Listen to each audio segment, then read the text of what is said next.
Texas Pecan Gourmet Coffee. Sleek new design, same bold flavor. Fill your cup with the flavor of pecan and cocoa. The only gourmet coffee you'll ever need. Handcrafted, slow roasted, perfection. Our coffee provides a comforting experience for any time of day. Start with Texas Pecan and savor the heartland in each brew. Get yours now at monkeywerx.com.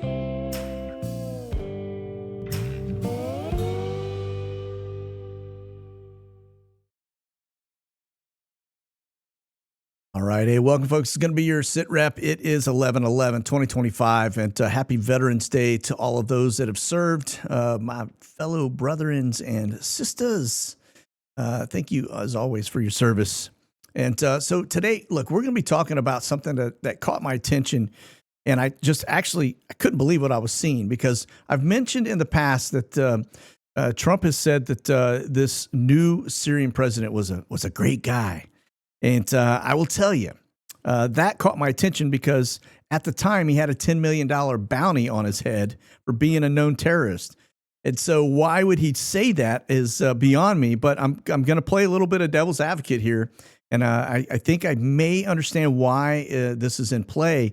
But I will tell you that when it comes to, the Middle East, these folks will straight up lie to your face and tell you exactly what you want to hear, and don't have any problem with doing it whatsoever.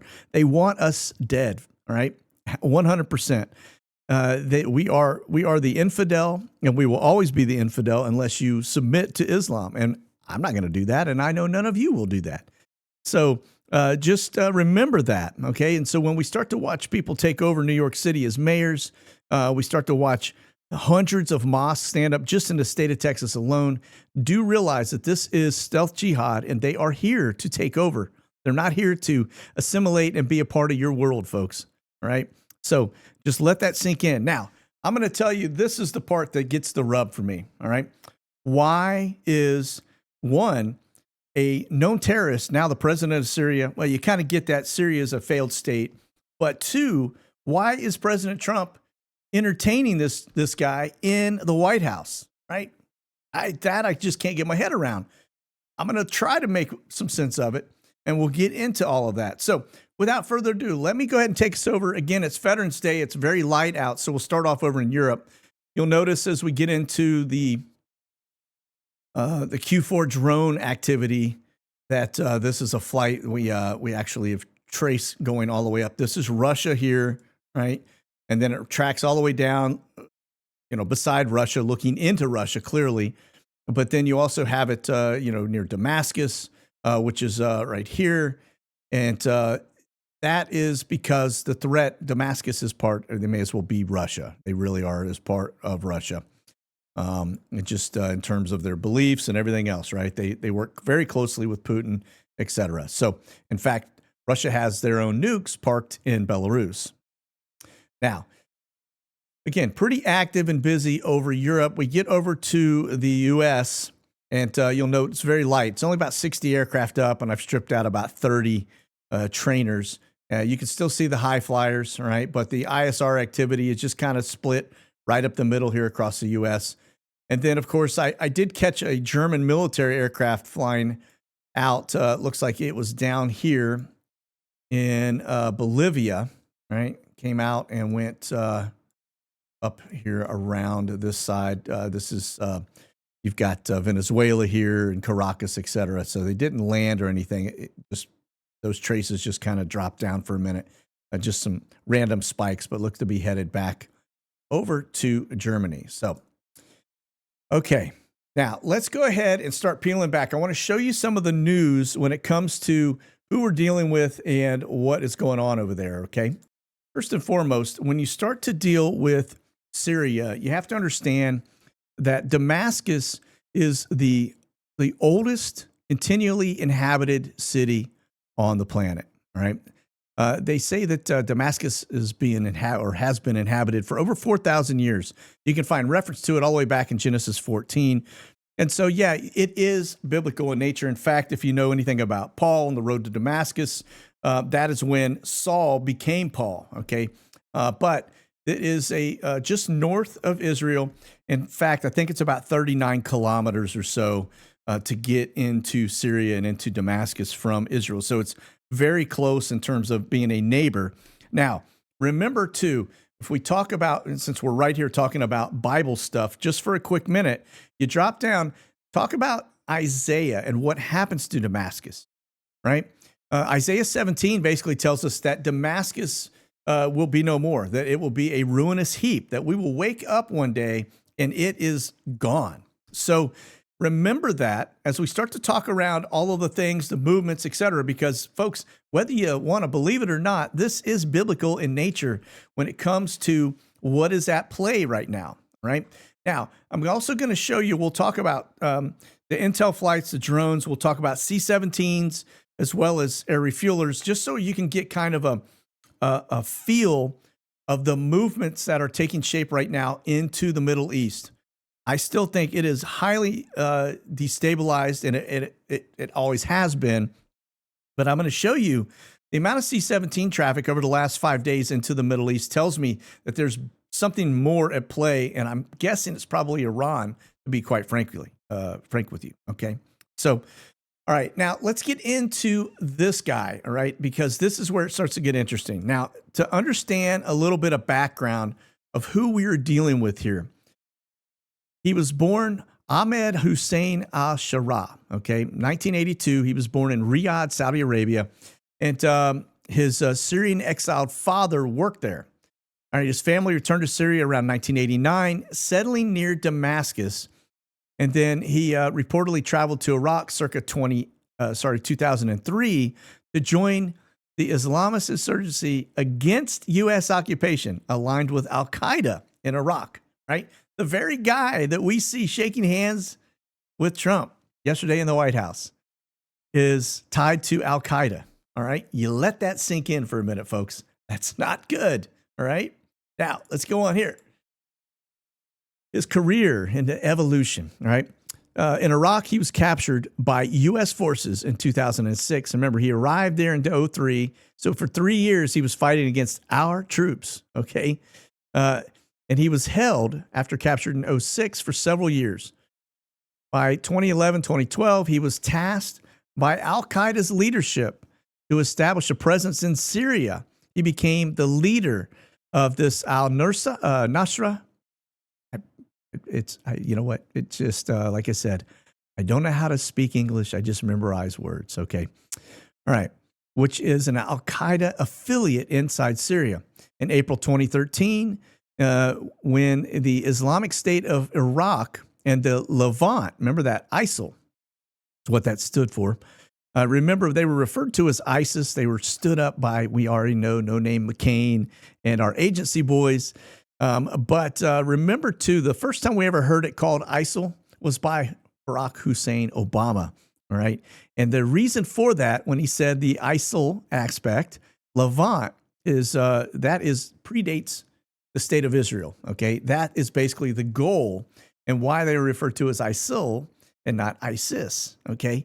Because they want to wipe Israel off the face of the earth. And yes, remember that our agencies and our previous president from Kenya is the guy that was behind all of that with No Name McCain. So remember, this was all under Abu al-Baghdadi, right? And he announced its expansion into Syria and demanded that Nusra's merger, and that is al-Jilani himself, refused and maintained his allegiance to Al-Qaeda, right, instead of ISIS or ISIL. In July 2016, he announced Nusra would remain itself, basically its own entity, and claimed to cut ties with any external entity. Then in 2017, they merged with other groups to form this HTS group, which is in power today, right? And Jilani basically became the emir, right? The leader of HTS. Right. Now, let's continue on because this is where it gets interesting. As of the latest reporting, now this is I pulled today, folks. Okay, HTS remains designated a terrorist organization by the U.S. and the EU and Turkey.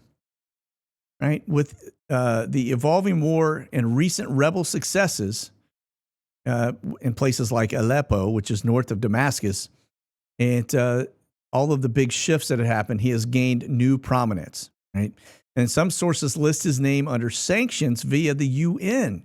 For example, the lists that are actually tied to ISIL and Al Qaeda. Right. Now let's move on back over here. We're going to get into the news aspect. I'm going to show you what's been going on with the flights. So let's go ahead and hit the ISRs, and then we'll get into the news reporting. All right.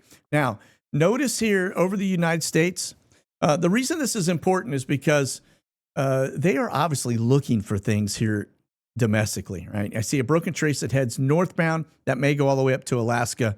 But look over the U.S., right? Almost the entire half of the United States is covered up with some type of an ISR activity.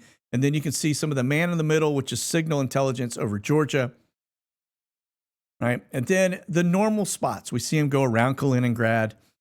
We see very heavy activity over Israel, probably looking deep into Iraq, deep into Syria. Damascus is right there. I mean, just on the upper end of that. Right? So that's your ISR activity. Okay, now take a look at the drone activity. We'll start off in the United States again. Pretty light for 5 days, but notice a lot of traffic off the left coast. A little bit there, Q9 up there near the Canadian border. And then we've got an asset that looked like it came back into the U.S. Also, we have one that is looking over the Gulf of America. And you can see that came out of Malta and went right across Gibraltar and back to the U.S. All right. And then over Israel. And then right around the Strait of Hormuz. And then you get up north again, you see that we just showed you on the map all of the activity looking into Russia, right? So that's going to be your drone perspective. Now, here's one thing I did want to show you. Take a look at the C-17 traffic. This is the last 5 days, and I think this is important because it goes to show you the volume that is happening. Notice there's a lot of stuff headed out to the Pacific, right? Just a couple little flights down to USVI. But look at this. Look at all of the flights going across the drink in the last 5 days. Insane volume into the UK, into Ramstein, Germany, which is one of the major hubs, right? And then down into the Middle East.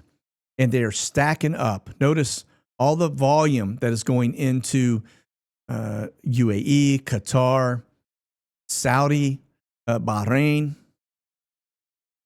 Right? Super heavy volume. C-17's headed down there.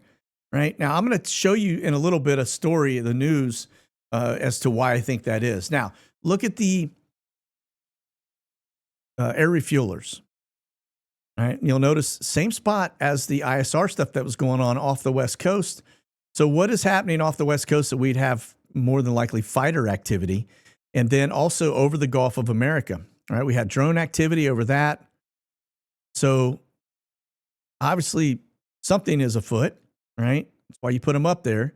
And then you'll see just a handful of traces going across the drink, but very heavy volume coming out of the UK, doing marshalling points right up over Poland and right up to the border of the Black Sea over Constanta. Pretty thick volume.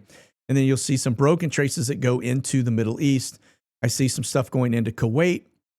And remember, that's Iran right there, just across the water. The Persian Gulf is Iran from Kuwait. And some broken traces down into the Red Sea. And then a little bit of volume that's happening in and out of Southeast Asia, right? Okay. Now, let's go ahead and continue on because we're going to get into this news aspect. So this is Trump yesterday, 11 a.m. He meets with this guy, the president of Syria. Again, we'll get into the deets around this guy's background a little further as we read through some of the news stories. But this is very concerning for not just me. I'm sure many of you see something like this and go, why on God's green earth would we bring a known terrorist to the White House to meet with Trump? All right. So again, I'm going to try to connect some dots. The other piece too is there was a swearing-in ceremony for a new ambassador to the Republic of India. Okay. That was yesterday, and then today, obviously, it's Veterans Day, so we've got things happening over Arlington National Cemetery, et cetera. So, all right, Trump's private meeting with Syria's Shara blasted by MGT. That's Marjorie Taylor Greene. Or sorry, no, maybe that's not her. Okay, that would be MTG. Okay, but and Loomer. All right, so this when I saw Laura Loomer make some comments about it, it kind of is what caught my attention. But notice this right here. He was ushered through the back of the White House for a private meeting in the Oval. No cameras or Q&A from reporters, but a few photos did come out. That's this. This is the guy. Oh yeah, and all of his Muslim cronies right here. Okay, so we get down, and I just, this again, it blows you away to think this guy was actually killing for 3 years U.S. soldiers in Iraq. He was tied to Al Qaeda, and now he's in here being praised by Trump. Folks, you can't make this stuff up, right? Now look at this. It says, the person who is a very short while ago was on a U.S. designated terrorist list with a $10 million bounty on his head. All right. And it just blows me away. But then you've got somebody with a voice of reason just saying, okay, imagine getting your legs blown off by a Muslim terrorist and then posing for a photo with him. And again, this guy right here, right? These are the same guys that were sneaking across the border, the same guys that want to kill you and me. All right. Again, it just kind of goes all the way through all of the different things. It's pretty in depth, right? Okay. So he comes in, he meets with Trump, and then they remove him from this hit list. All right. This, all of a sudden, you go to pull it up. Reward for Justice rewards Muhammad al-Jawlani. All right. The page can't be found. Like nothing was found at this location. So it was taken down. All right. Why? Because it's not good optics. It speaks of what is going on here. All right. Now, let me take you back over to the Wayback Machine. And oh, by the way, it's still there. Hey, if you want to do something fun, go submit a tip. Yeah, it's a $10 million reward. I think we know where he can be found. Yeah, gripping and grinning with Trump. All right. So this is the Wayback Machine. It talks about the reward for justice offering up to $10 million for information. And it goes through all his different names here. Okay. All right. It just depends on the translations, etc. He's part of the ALF. He's part of Al Qaeda, right, in Syria. Right. It goes into all of his details that we talked about as well. But yeah, capture. There we go. And again, this was May 10th, 2017, Rewards for Justice. Reward offered for information, right? Information on this guy, right? And all the details around it, up to $10 million for the killer capture of. So he was a bad guy, bad enough to make the list, folks, right? That was issued by the State Department under EO 13224, and it named him specially designated global terrorist, right? Blocking all his property and interest in property. This is just below. If you're probably like me, your jaws are still on the floor, okay? So, continue on. So al-Shara, the first Syrian president ever invited to the White House, transitional president Shara hopes to have the sanctions imposed on Syria during this former al-Assad regime lifted, and is set to ratify Syria's entry into the international coalition against ISIL. So you see the play here, right? Change of heart, maybe. But again, their MO is they will lie to your face, right? They have no problem doing so, right? So leopard never changes spots. Okay. U.S. Syria meeting. Trump holds first ever White House meeting with al-Shara. America partly waives the Caesar Act sanctions. Now, if you're not familiar with that, the Caesar Act sanctions, that was basically put into play against Assad in Syria, and now we're lifting them, right? So we're going to give him all of his stuff back. The Syrian president says he had, let this sink in again. He says he had nothing to do with 9/11 attacks. The fact that he is showing up and making this statement, folks, can you imagine having to defend yourself because you're tied to this, right? We know Al-Qaeda was behind 9/11 attacks, right? Well, let's just say, I know a lot of you are like, well, wait. That goes back to Bush and Cheney and everybody. Yes, I agree with that completely. I think the U.S. it was an inside job for sure. But this was who we blamed for and tied it to was Al-Qaeda. So, I stepped out ahead of myself a little bit. So, again, he comes in and downplays his past affiliation with Al-Qaeda, all right? Even though he pledged allegiance to them and he was fighting against our troops, right, in Iraq. Okay. So he says basically I was, it's a matter of the past. I was only 19 years old as a very young person. I didn't have any decision-making power at the time. I don't have anything to do with it. Al-Qaeda was not present right then in my area. Huh. Okay. He added that he is the wrong person to be linked to the plane hijackings. Yeah, well, we know that because those guys all died for the most part. But when you start talking about Al-Qaeda, you start talking about the main guy that we took out and killed, right? So, Osama bin Laden, right? This guy has ties to Osama bin Laden. Let that sink in. That's Al-Qaeda, okay? All right. And then Trump doubles down. He says he vows to do everything he can to help Syria after landmark talks with Sharia, right? And I don't know what what he's holding up here. Looks like a Palestinian scarf, but or maybe that's a Syrian flag. I don't know. Let me just hit that for a second to see. Oh, it's a scarf. Okay. Most of you folks that understand Islam better than I do probably know exactly what that scarf's all about. But nonetheless, what we got? Okay. So Trump is now going to attempt to help Syria. Again, I think there may be, and I may understand what the play is here, and we'll get into all of that. So now, Trump leads the way, right? Talking about removing the sanctions, right? Lifts the Caesar deal that was levied on them, or partially, all right? And then Britain removes their sanctions on Syria, just on him directly, with the EU to follow. So now everybody is following suit.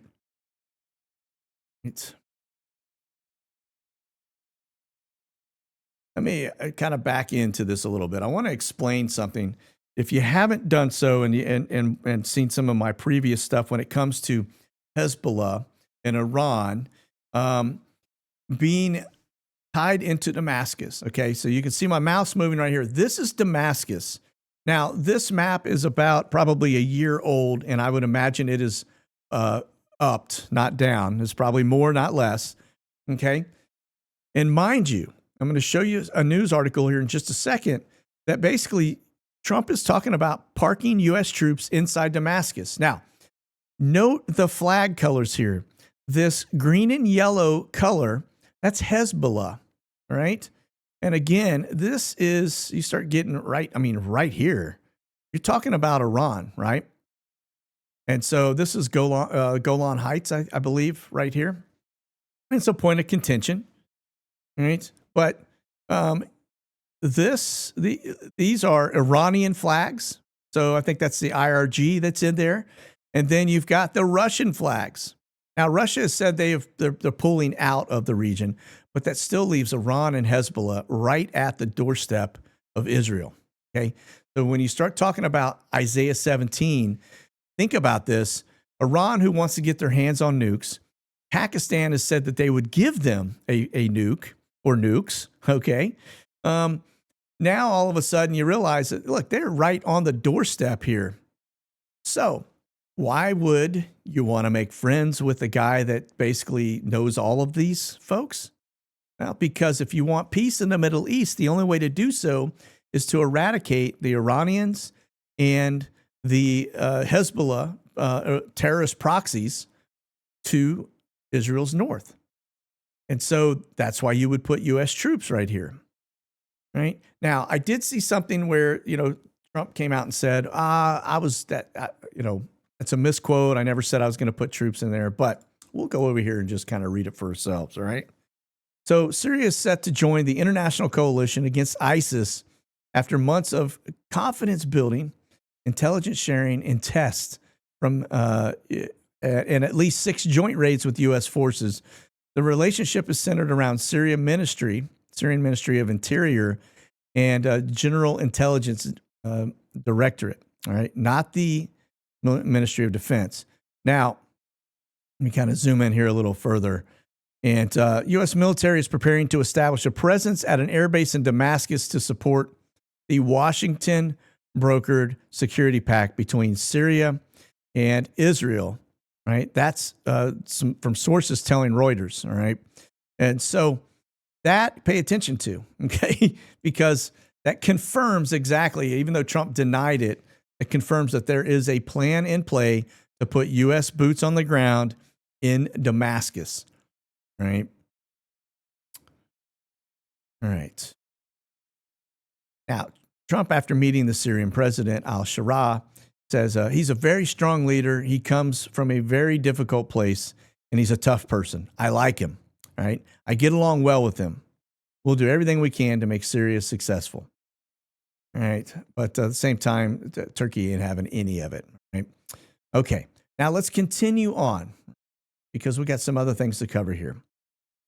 So this is just kind of a lay of the land when it comes to NOTAMs and exercises and danger boxes, etc. You'll notice that Saudi Arabia is starting to see a lot of danger boxes over their area. It started out little sprinklings here and there, and now it just keeps building and building. Then you've got it around the Gulf of Oman. We've got boxes up near Bahrain. Kuwait City has boxes. Israel's completely covered up, right? And then Turkey has got their own set. I mean, you can just see as you kind of back it up here, Europe and the Middle East are just straight up one big giant box, okay? All right. Now, I've shown you this in the past as well, and I think this just shows you the fragility of what is taking shape over there. The fact that oil tankers are still staged here trying to get in and out. The reason they park is because they can't get insurance to cover them to go in to get oil and come out because it's too high risk and it impacts the cost of their profit. So they don't want to do it. So they're waiting it out and hoping that things will subside, whatever it may be. Okay. But look at the stack up. As you kind of drill in, you can see there are a ton of oil tankers just parked. Okay. It's pretty incredible sight. And there's cargo as well, but as you can see around these areas, very, very stacked up. Now, is oil still getting in and out of the Persian Gulf? Yeah, it is. But it is absolutely, this stuff continues to stack up. The reason for that is because there's a lot of stuff happening when it comes to Iran that we're not hearing about in the mainstream media. And that's why I showed you the C-17 flights that are continuing to load in here because it puts Iran right within striking distance. Okay.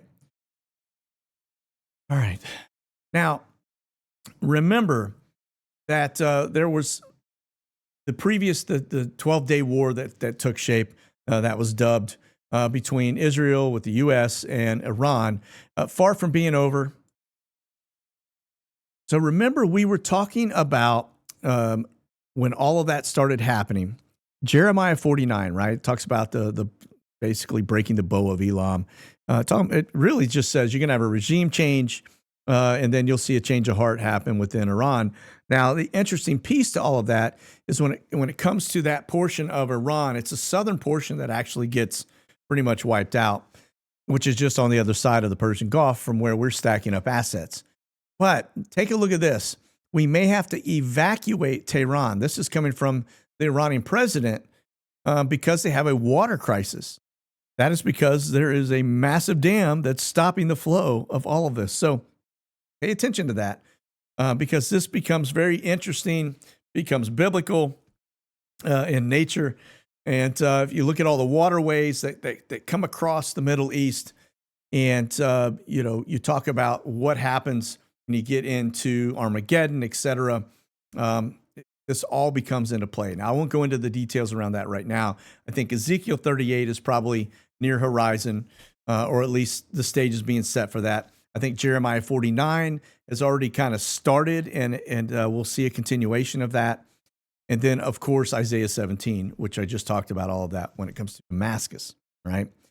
But it says, coming off a very hot geopolitical summer, which saw Israel and the U.S. attack Tehran and all of their nuclear facilities, Iran is now facing another immensely threatening crisis amid historic drought, lack of water for a population of 90 million people. It says the reservoirs are nearly empty. All right. So crazy how that happened. Evacuating that amount of people. Right. So Iran is ramping up their missile production yet again as another potential war with Israel looms. Building on lessons learned from a 12-day war, Iran is working to be ready to overwhelm Israeli defenses in a future conflict. And you can see all these underground tunnels and bunkers that they have. So pretty crazy. It is obviously, it's not going away anytime soon. In fact, it looks to be on the horizon again, and that is very likely why we're seeing all of the C-17s stacking up in the Middle East. All right. So pay attention to all of it because it is I think there are probably some short-term things that are on the horizon from a crisis perspective. And I think Venezuela is going to be front and center. You've got the USS Ford that is arriving any day now. We're already starting to see other naval assets that were docked in Puerto Rico and St. Croix that are already starting to redeploy out into the Caribbean, which tells you that the arrival of the Ford is probably pretty close and that some type of a conflict is certainly on the near horizon. Then the other piece to it is the Middle East. It's always a powder keg. And when you watch the assets just continuing to stack up, it tells you, remember, we're all open source, everything that we see, but our intelligence community sees a lot of things that we aren't being told. And so all you have to do is start to kind of read into what is taking shape. And it kind of gives you an idea that it may be a little more delicate than we're all being told. So, all right. That's it. You guys be safe out there. Keep that powder dry. Stay frosty. We'll talk soon. God bless. Monkey out.